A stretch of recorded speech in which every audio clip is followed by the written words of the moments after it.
I love the energy. I love that we're all here this morning, charged and ready to go. I want to welcome everyone to the third annual GSPP conference and alumni gathering. Thank you so much for being here bright and early. I'm David Wilson. I'm Dean of the Goldman School of Public Policy and a professor of public policy and political science here at UC Berkeley. This year's conference theme is Meet the Moment, and we're thrilled to present an outstanding lineup. Really excited about who's here today, and have met many of you all this morning and ready to kind of hear what you have to say and contribute to our trying to make a better future. These sessions include our students, our alumni, friends, leading policy practitioners, and together we're really focused on building community around public policy. We'll be tackling some of the most challenging issues of the day: artificial intelligence, climate change, poverty, criminal justice, threats facing democracy, both at home and around the world. And we're excited for the conversations ahead, and it's going to be a long day, so make sure you carb up and coffee up as well. It's an important time. I want to also thank the Stupsky Foundation and Anthropic for their generous support, also the Goldman Family Fund and the Hutto Gordon Estate for their generous gift. Second, to everyone who made a gift this calendar year, to the Goldman School, thank you very much for your generosity. Your investment in the Goldman School is how we're able to have these kinds of events and offer all of the wonderful speakers that we have in the food and beverage in this venue to take place with some level of high excellence and pride. So we're gonna really kind of try and make sure we live up to the expectation of your investment. Finally, for everyone who's been a part of our community, we know that there's some challenges around the world. We want to remind everyone that we're here to build community. We'll have disagreement. We don't have to like one another, but we should respect and value the presence that we have here today. So please be courteous and make sure that we have some shared idea about values and presence here. This event, this conference that we have been having, is not necessarily just about the size of our audience. We're really trying to build social connection. We are trying to take advantage of each and every one of your ideas and your aspirations, come together and inspire one another each year to make sure that the Goldman School lives up to its value of being a place where a better future can get made through public policy. And toward that end, we have a wonderful keynote this morning. And to introduce our keynote, we'll have Tika Carlson, an MPA student for the class of 2026. Welcome, Tika.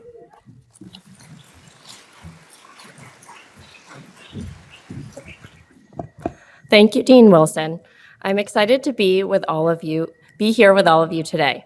Before we get started with the day's events, the Goldman School of Public Policy would like to recognize that UC Berkeley sits on the territory of Huchun, the ancestral and unceded lands of the Shoshone-speaking Ohlone people, successors of the sovereign Verona Band of Alameda County. This land is and has always been of great importance to the Muwekma Ohlone tribe and other familial descendants of the Verona Band. As stewards of public policy, we have a responsibility to acknowledge and make visible the university's relationship to Native peoples. We recognize that every member of the Berkeley community has benefited and continues to benefit from the use and occupation of this land since the institution's founding in 1868. As a member of the Mi'kmaq Nation, it is deeply meaningful for me to acknowledge not only the history of this land, but also that the Muwekma Ohlone people are thriving members of this community today. It is vitally important that we recognize the history of the land on which we stand, but also we recognize that the Muwekma Ohlone people are alive and flourishing members of the Berkeley and broader Bay Area communities today. And now, I'd like to introduce our morning keynote speaker, Stephen Raphael. Stephen Raphael is a professor of public policy here at UC Berkeley, where he holds the James D. Marver Chair at the Goldman School of Public Policy.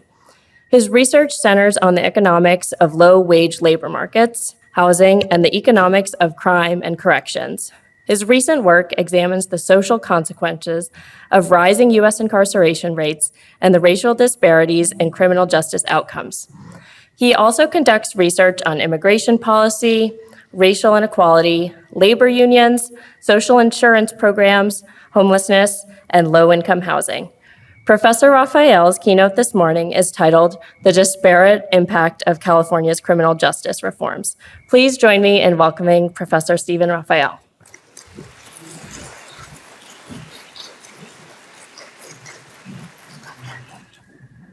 All right, well, good morning, everybody. It's so much fun to see so many familiar faces and so many former students, and this is just a wonderful event for us to catch up with you and to hear what you're doing with your lives and to see all of the wonderful things you do. So welcome back, and it's really a pleasure and a privilege for me to speak before you this morning.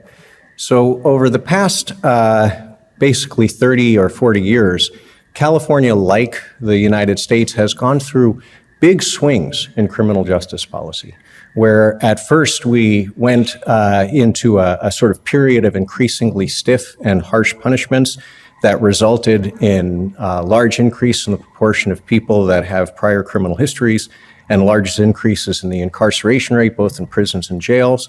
And then in recent years, there's been a corrective, right, that we have started to moderate that in some very specific and concrete ways, and more so in California than the rest of the country.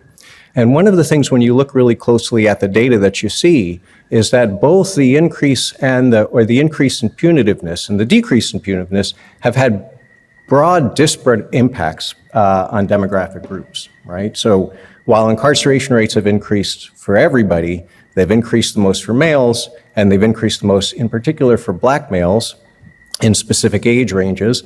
And as that's happened, while they've increased for all male groups, we've seen disparities widen. So what I'm going to talk about today is I want to talk about this disparate impact, and I want to sort of highlight how criminal justice reform, both in the direction of being more punitive, as well as the direction of trying to undo some of that punitiveness, actually has disparate impacts in ways that we would expect. And in some ways, the talk is motivated by lots of research that I've reviewed and I've done over the years, and in particular, one research project that I'm going to talk about in a moment, where I've either reviewed papers for journals or I've written papers where we're trying to understand a disparity in outcome, whether it's sentencing or pretrial detention or whatever the outcome is. And then oftentimes there'll be a set of factors that are legally permissible to impact the outcome that you're studying, such as someone's criminal history, whether they make bail, what is set by a magistrate judge, and so on and so forth. And it's not uncommon that in a statistical sense you control for those factors, and a lot of the race disparity goes away, right? Or, it's not, typically, in fact, in the majority of cases, you can explain 80 to 90% by controlling for covariates. And in many instances, you explain entire disparities, right? And the conditional disparity might even switch signs. And so the question becomes, how do we think about that, right? So what are these factors that explain the disparities? And should those factors in an equity sense matter as much as they do, right? So should a criminal history or a prior prison admission matter in terms of someone's sentencing as much as it does in California, or as much as it does for pretrial detention, and so on and so forth? So that's what we're going to do. And in fact, I worked on a literature review with a couple of colleagues, Sean Bushway and Derek Neal at other universities, where we were asked to review the literature on race disparities in case outcomes. And so we looked at a whole bunch of things. It's pretrial detention, sentencing, whether someone gets probation or prison, and so on and so forth. And at the end, we kind of concluded that, most of these studies are showing that when you condition on covariates, that it explains the disparity. So there's not a lot of evidence that differences in treatment by actors in the criminal justice system are driving the large race disparities, what we see. But what we do see is that the practices of the criminal justice system that's often codified in law and in penal codes kind of explains most of what we see. And so if we want to think about managing race disparities or narrowing them, we have to look at those practices, and we have to look at what courts are doing, oftentimes in a race-neutral manner, that have disparate impacts. So that's sort of where I want to focus my comments today. And I'm going to look at three things, right? So we're going to think about all of this in terms of the California prison population, or we'll start there. And I just want to sort of establish kind of how important disparate impact is for thinking about broad trends. And we'll look at kind of the run-up in the California prison incarceration rate from 80 to 2005. We'll look at the more recent declines from 2005 through 2025. And then I want to try to introduce something akin to a normative framework for trying to decide whether these changes are good or bad, right? And this is perhaps the most controversial or most normative part of the talk, and where people might disagree with me, but that's okay. Disagreement is fine. So I want to start, since I've had most of you in class before, and I've subjected you to many equations, I'm going to do it again. I'm the gift that keeps on giving, okay? And I'm going to just start by just thinking a little bit about what I mean by disparate impact. So basically what I have for you is sort of an equation here where I'm thinking about what would cause the incarceration rate, say, of white people. So I have a little w there. And what we know is that the incarceration rate is going to be the product of a series of probabilities, right? So at first we're going to have basically behavior, okay? So how much do people commit crimes relative to their population? And then we have a bunch of front-end criminal procedure, right? So what's the likelihood you're arrested if you commit a crime? What's the likelihood you're convicted if you're arrested? And what's the likelihood that you're sent to prison if you're admitted? And then finally, we have sentencing policy, which is how long that you're gonna be sent to prison. And this chain, right, is gonna in steady state, or when everything is said and done, gonna determine the proportion of the population that's incarcerated. And then, of course, if we wanted to get more complicated, we can think of there being an incarceration rate for different offenses. This could be, say, for robbery, we can have different for murder, and then we'd aggregate across, and we'd have an incarceration rate for individuals. But I think the important thing to note is if we start off here, say, for example, that one group has a higher base offending rate than the other, then changes in the arrest rate is going to lead to a larger increase in incarceration rate for them.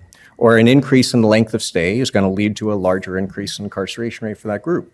Or alternatively, if we look at convictions for arrests, so one of the things that recent research has clearly established is that if you're detained pre-trial, your likelihood of being convicted goes up discretely by like 20 percentage points. And that's not a correlation. There's very strong causal evidence that that's true.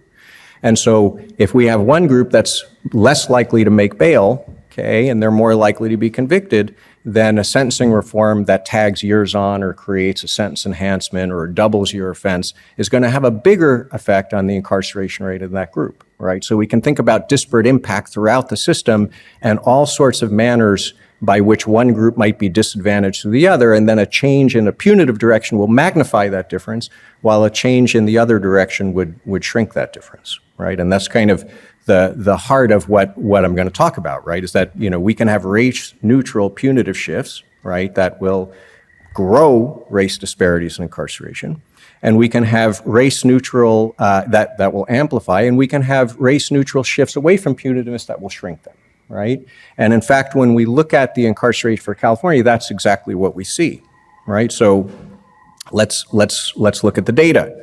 So if we look in the early 1980s, right, the incarceration rate for non-Black people in California is very, very low, right, on the order of 80, 90 per 100,000. For Black people, it's a little bit over 500 to 600 per 100,000, right? So before even mass incarceration started, there was a difference. And then one of the major reforms we introduced was in 1982, we introduced the nickel prior, which is basically if you have a prior serious or violent felony, you get an extra 5 years tagged onto your sentence. We fast forward to the late 80s. California passes the STEP Act, which is a series of enhancements for people who have been accused and proved in court that their crime was gang-related, okay? Fast forward to 1994. We introduced the most harsh 3 strikes habitual offender sentencing enhancement in the country, where for a third offense, even if it's not serious or violent, you get a mandatory life sentence. And for second strikes, you have your offense doubled, okay? And then in 1998, I believe, we passed a law that administers sentence enhancements for the use of a gun, where the enhancement can add 10 years to your sentence, 20 years to the sentence, or a life sentence, depending on what happens. And then finally, we peak with two bits of legislation in 2000. One, Prop 21, that increased the ability to try juveniles as adults, and the other, Prop 36, which actually pushed in the other direction, trying to divert people who were in prison for drug offenses into treatment instead of prison. Okay. Now so that's our run-up, right? And it's clear, if I'm just going to go back one, that over this time period, right, this series of laws definitely, right, increased everybody's incarceration rate, but had a much bigger impact on the Black incarceration rate, to the point where on any given day you have over 2% of the Black population in a state prison, right, not including jails, okay? Now we can move forward to what's happened in more recent years, okay, where in large part under pressure from the Supreme Court, but also due to a change in beliefs among the public of California, things kind of moved in the other direction. And here we have data where we can disaggregate things a little bit more detailed by race and ethnicity, where the data has improved since then. So we begin sort of near the peak that we left off in the last series of graphs. And in 2010, we passed realignment reform, which basically eliminated the practice of sending people back to prison for parole violations. Okay, and we also passed a law, Prop 36, which basically limits the application of that third strike to only people who have committed a serious or violent offense. 2014, Prop 47 passes, which redefines a set of sort of lower level felonies as misdemeanors. Prop 57 creates ability for people who have consecutive sentences to be paroled early. And SB 180 in January 2019 basically eliminates 3-year sentence enhancements for certain drug offenses. And then we have a whole series of reforms, okay, that are happening kind of in conjunction, a little before the pandemic, some afterwards.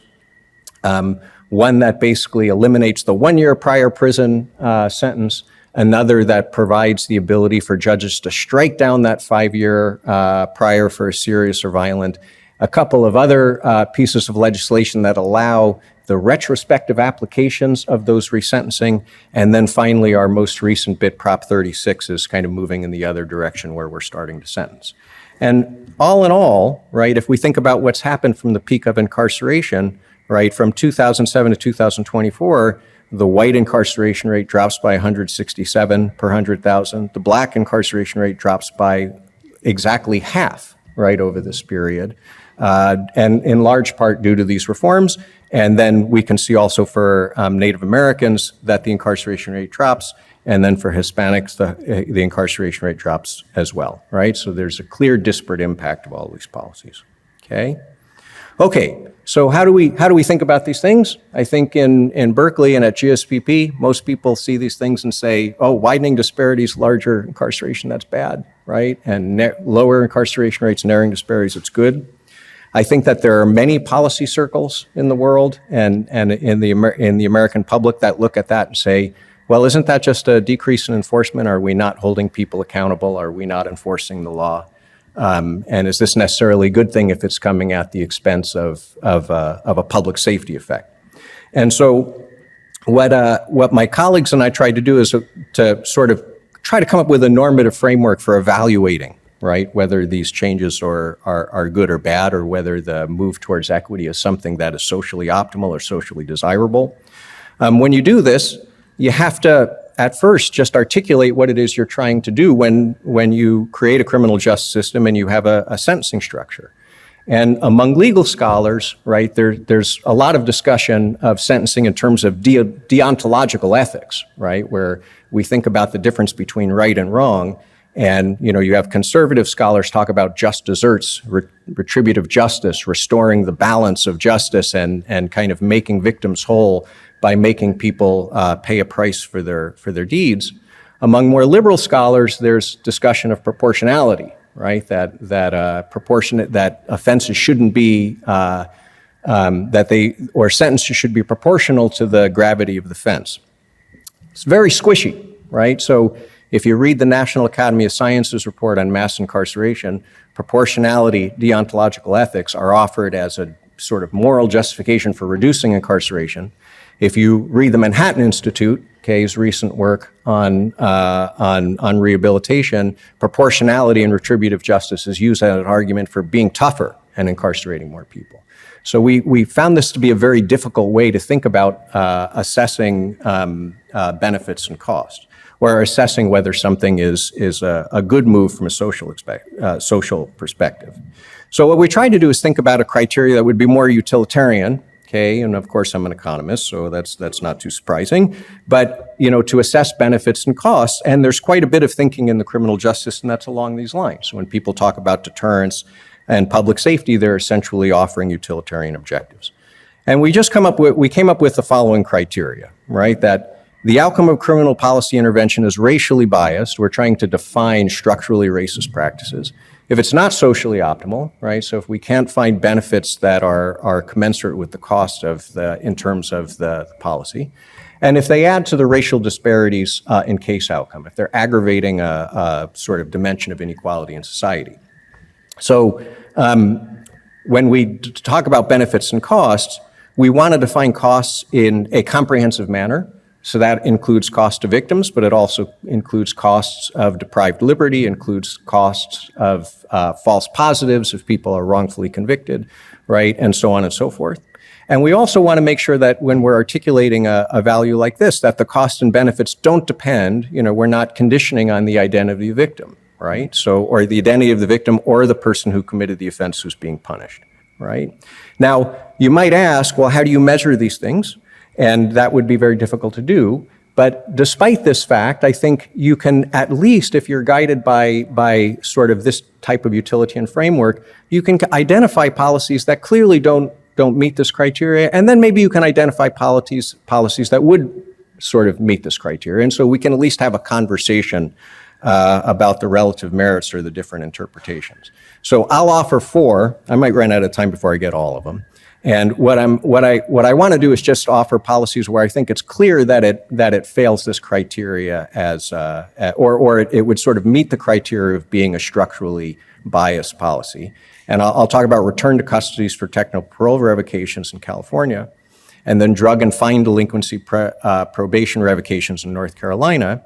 And then also think about policy examples where we have racial disparities in outcomes, but eliminating those race disparities might come at a cost that might give us pause, and we might think that perhaps that wouldn't be a good idea. So, for example, I've been in public forum where people have said we should cut back severely on DUI enforcement, or we shouldn't prosecute misdemeanor shoplifting offenses. Okay, so let's think of the first.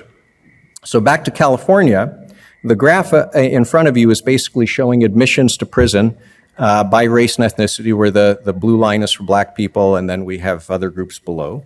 And what we're seeing is the top line is admissions for parole revocation, so people who violate the conditions of their supervised release, technically, not for a new offense. The bottom line is new commissions, where you committed a new crime and you're admitted to prison anew. So in 2011, when we formed our parole practices, we basically eliminated the race disparity in people being admitted to prison for technical parole violation. We're admitting almost 1,100 per 100,000 Black people a year to prison, right, for a parole revocation, and that goes to 0 from over the course of 1 year. There's also a slight decline in admissions for new commitments, but it's not as large given the nature of the policy. And so we eliminated a race disparity. And what happened to crime? Okay, so here's the first red line here, and this is from work that I did with my colleague at the Public Policy Institute of California, and it's just kind of descriptive. Basically, you can't really find any evidence of this very large change in policy on public safety. Certainly nothing in violent crime, and you can compare it to other states, and we can look at differential impacts across the country. And maybe a slight impact on motor vehicle theft, but certainly not large enough to justify the practice, right? So this would not satisfy our benefit cost test, right? We would consider this, at least if we think from a utilitarian perspective, a structurally biased practice that was disparately impacting African Americans in the state. Or let's look at the example from North Carolina. So this is a wonderful research study by Evan Rose, who's a UC Berkeley alumni. What Evan had basically done is he studied a reform in North Carolina that basically eliminated the practice of revoking people's probation because they failed to pay a fine or because they tested positive for drugs. And what you can see here is each one of these kind of lines of spaghetti, different colored spaghetti, is a cohort, and it's the likelihood over the course of the year that they're sent to prison for a technical violation. Here's the policy intervention. You see a big decline, right, in the likelihood they're going to be revoked kind of preemptively. And then here's if they're arrested for a new offense, and you do see like a little increase in arrest, and you can kind of see this here, right? So parole revocations decline, arrests increase.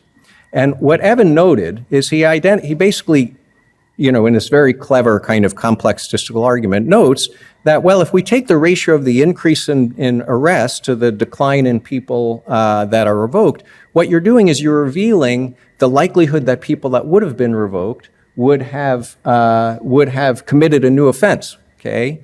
And so he says, okay, well, let's look by race, ethnicity, and let's see what we see. And basically what he finds is 55% of non-black people, right, would have been arrested for a new offense had they not been revoked, but 30% of black people would, right? So we can kind of see at least the way, even though this is a racially neutral reform, and the practice was race neutral within North Carolina of the revocations, it was having a disparate impact, right? And it wasn't efficient in terms of generating people who were going to offend in the future, okay?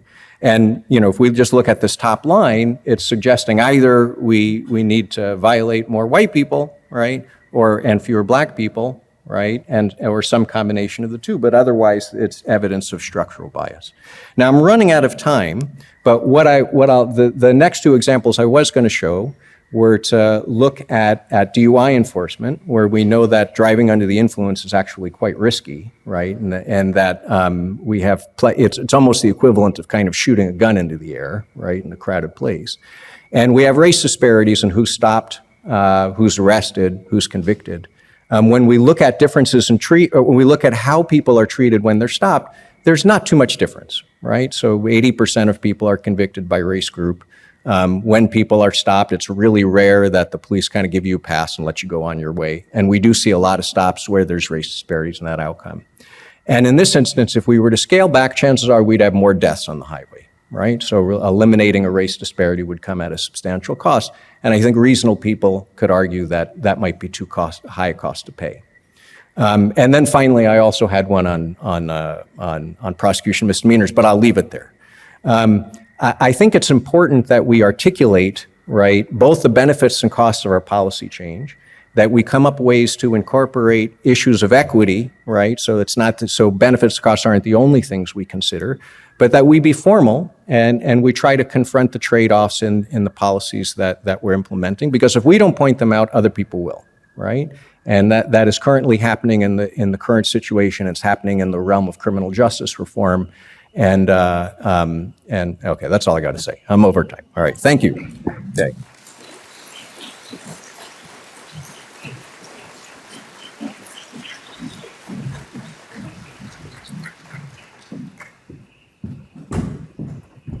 Hi, everyone. I'm Annie Campbell-Washington, Senior Assistant Dean of Academic Programs and Dean of Students. Let's give another big round of applause to Tika Carlson and Professor Steve Raphael. Thank you so much for starting us off so strongly this morning. We're excited to continue. This concludes our morning plenary. Our next sessions will begin at 9:45, and I just, in case you haven't had enough coffee yet, wanted to let you know what those are. We've got our democracy policy over at the Alumni House. Excuse me. We have U.S. foreign policy effects on Latin America in the Tilden Room, and we have our strengths workshop in the Stevens Lounge. Those all begin at 9:45 this morning. And for those who need a pick-me-up, our coffee and tea will be refreshed out in the lobby about 10:45 a.m. this morning. And then we'll gather back here at 12:30 for our lunch and alumni networking session that will begin at 1 o'clock. So we're really excited. I hope you have a wonderful morning. Thank you all so much for being here. It's going to be an energizing and exciting day. We'll see you back here at 12:30. Thanks, everyone.